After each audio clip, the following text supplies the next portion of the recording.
Hello and welcome to another Hola Prime video. My name is Christopher Lewis. In this video we'll talk to you about the Australian dollar and commodities, but specifically certain commodities. In the last 18 years or so that I've been trading, one of the things that has always caught my attention was correlations between currencies and the underlying economy. In the case of Australia, there are two main exports as far as sectors. One is financial. They do provide a lot of finance for construction projects in places like Kuala Lumpur, years ago Singapore, various places like Bali, etc., etc. They also export quite a bit of commodities into specifically China. And in Australia, they are known for basically base metals. Gold is a big one, but gold has a mind of its own at times. Gold is a lot less a commodity and more a currency these days. But there are some things to pay attention to determine how the Aussie dollar might behave against the US dollar. Not just these things, but China. Now, keep in mind, China uses a lot of the raw materials coming out of Australia, such as aluminum, iron, copper, those kinds of things, and makes things to ship around the world. If global trade is struggling, Australia is struggling. It's not something they do directly. They supply the world's manufacturer.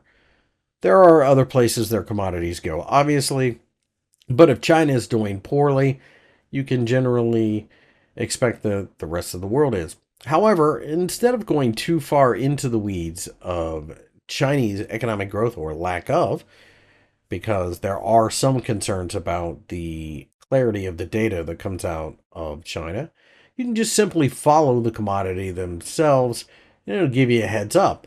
Now, some of these markets aren't the easiest things in the world to follow, so I will show you on the charts what I use to get a quick grasp on what might be happening with the Aussie dollar. In front of you, you have the Australian dollar against the US dollar zoomed out.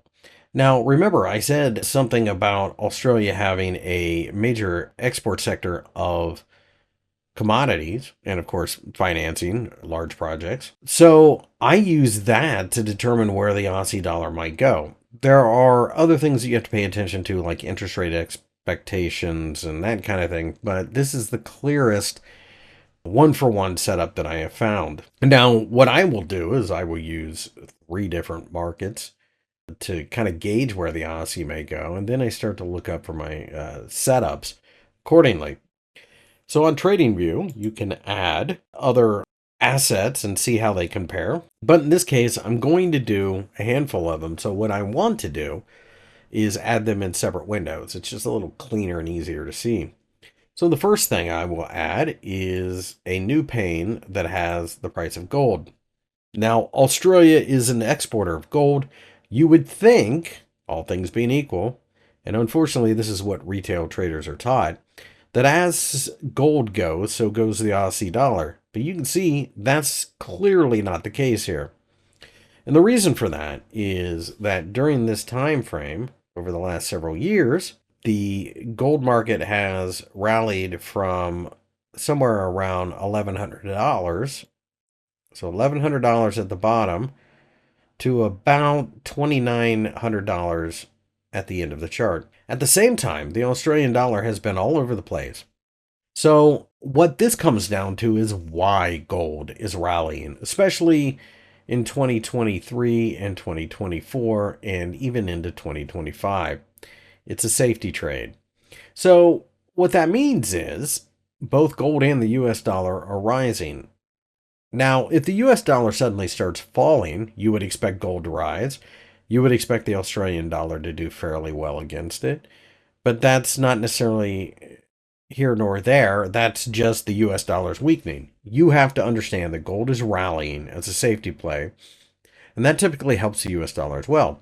So gold's not really going to help you in this scenario. The fact that it is rallying isn't necessarily a good thing in this case, and quite often it isn't. This can be positive, but I have actually found most of the time it's detrimental to the Aussie. So I will add another chart And this is DBB. Now, DBB is an ETF out of the United States, and it follows base metals. So think iron, zinc, aluminum, copper, all the stuff that is needed to make other stuff. Notice that right around middle of March in 2022, the base metals started to fall. What happened with the Australian dollar? It plunged. Base metals have stabilized a bit. The Aussie dollar stabilized a bit, and then they fell again. And they fell again here in the Australian dollar. We bounced in both markets and then fell again. Now, keep in mind, this is an ETF. You're not going to see wild swings typically, but it is a downward trajectory that lines up with the Australian dollar. So we have two charts here underneath the Australian dollar, and you can take a look at it and go, okay, gold should be good for the Aussie dollar, except it's a safety play at the moment. There's a lot of geopolitical things going on. So that means the US dollar should be stronger. The base metals are fairly weak and lackluster, so that's not adding to the allure of owning the Australian dollar. Another thing that you can put on is coal. Now, there is an exchange traded ETF called coal in the United States. It's somewhat new. It's just a couple years. But you will notice that as the Aussie peaked, the coal market rallied shortly after that, and that's when you saw both coal and base metals start to drop. Coal is an excellent indicator for the Australian dollar, and the reason for that is that China uses massive amounts of coal. Now, despite the fact that everybody is going green and there's all these green initiatives, etc., etc., it wasn't that long ago.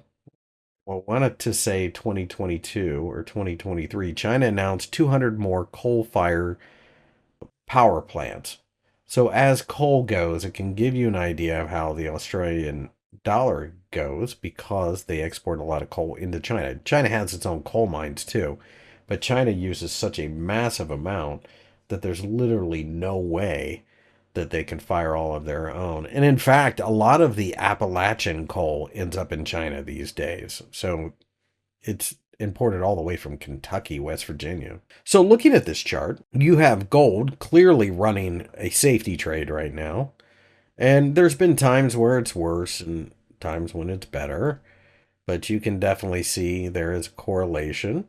This goes up, Aussie goes down in the safety trade. If the US dollar's getting melted down against everything and gold's rallying, then the Aussie dollar should at least pick up a bit, you would think. Base metals start to drop, Aussie starts to drop. Base metals and coal drop, Aussie dollar finds a lot of trouble. So keep in mind gold, but understand why. DBB, which is your base metals ETF, this is just an easy way to get an amalgamated price of a bunch of markets that are somewhat difficult to track. And then finally, coal, which is much easier than trying to find quotes on coal futures for most retail traders. They do exist, but it is a bit of a chore for many. So in this case, we have the safety trade up top, and then we have two of the major ETFs that make you think Australia dropping. Makes perfect sense that the Australian dollar continues to struggle. Now, as I record this, you'll notice we are trying to turn around. Notice that base metals have rallied a little bit recently, and coal is at least looking like it's trying to put in a bottom. It's a little early for that. So we'll see how that plays out. But over the last several months, last 6 months or so, this was a clear correlation. So this is something that you need to be aware of.